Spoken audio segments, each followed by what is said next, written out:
Do y'all remember Dora the Explorer? Honestly, if it weren't for this new movie, I would be totally okay accepting that the show was some sort of collective hallucination. Dora's got a talking fucking monkey, for God's sake. She's got a talking cow friend, her backpack talks. How the hell is she allowed to walk in the jungle unsupervised? Where the fuck are your parents? Now, I've been adamant against the whole trend of live-action remakes of beloved animated things, if my last review was any indication.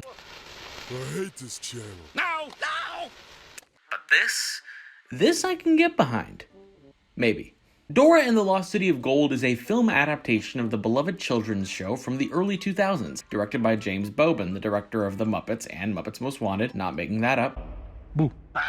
And it is a film genetically engineered by scientists so that everyone's reaction to hearing about its existence is something along the lines of, oh, there's a Dora movie? Oh, yeah, alright. And then everyone watches it and they're like, okay, yeah, what I expected, yeah. But was the movie actually good? I mean, what the hell else did you click the video for? I'm gonna tell you if I like the movie or not, come on. Let's get to the meat and potatoes. Yeah, let's get to what we really are all here for.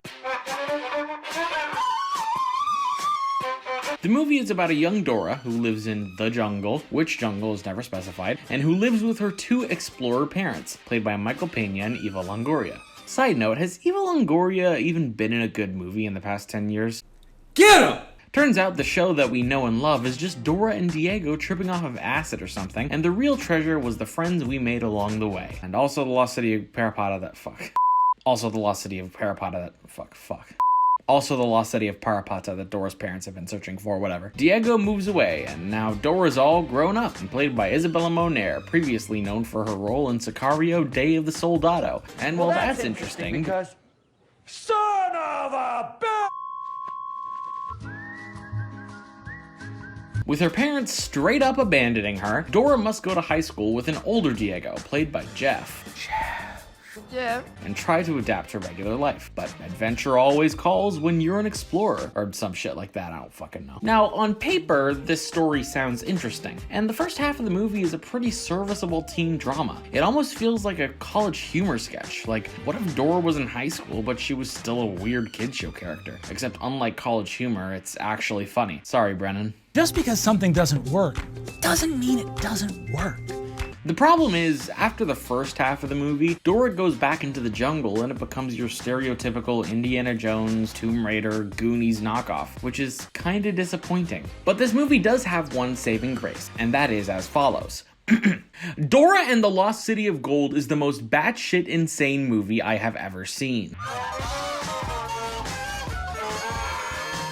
Listen up, okay? Yeah, you. I'm talking to you. You think you understand this movie? You don't understand shit. Dora and the Lost City of Gold is an avant-garde work of cinema that asks the audience not to suspend their disbelief. Haven't you heard of suspension of disbelief? But fucking toss it out the window. First of all, we established very early on that the Dora TV show tropes we all know and love are fake, right? There's no talking monkeys, talking maps, talking backpacks, no nothing. But then, halfway into the movie, we are introduced to Swiper, played by none other than Benicio del Toro. Benicio. Oh, Benicio. Whatever happened to being in good movies? One dog, man. One dog over the line.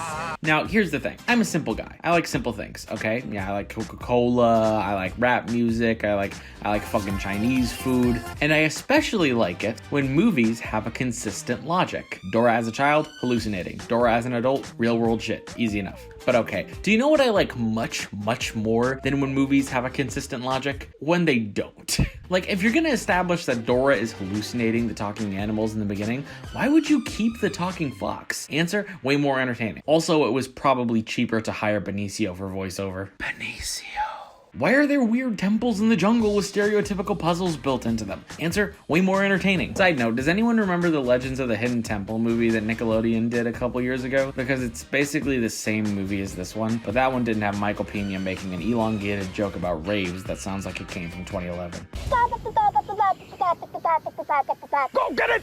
If you're feeling suicidal, you've come to the right place. Then there's just the most blatant inconsistencies, like when Dora goes up to a bake sale that's accepting donations to save the rainforest, and Dora's like, oh cool, which rainforest? And proceeds to list off like 10 rainforests, but then her teacher asks her where she's from and she says, The jungle. as if she doesn't know which jungle she lives in. Also, did I mention that Diego was played by Jeff Wahlberg?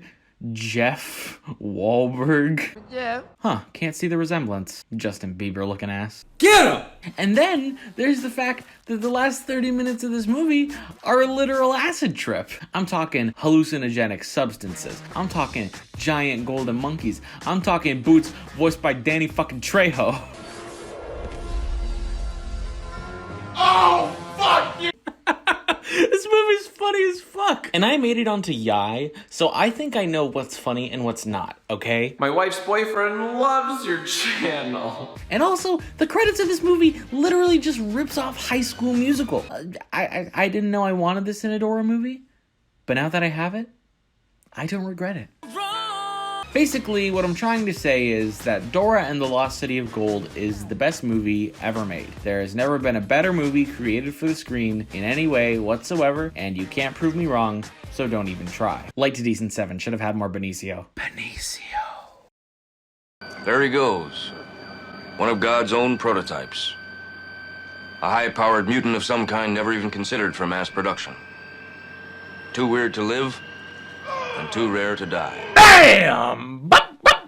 This is brilliant, but I like this.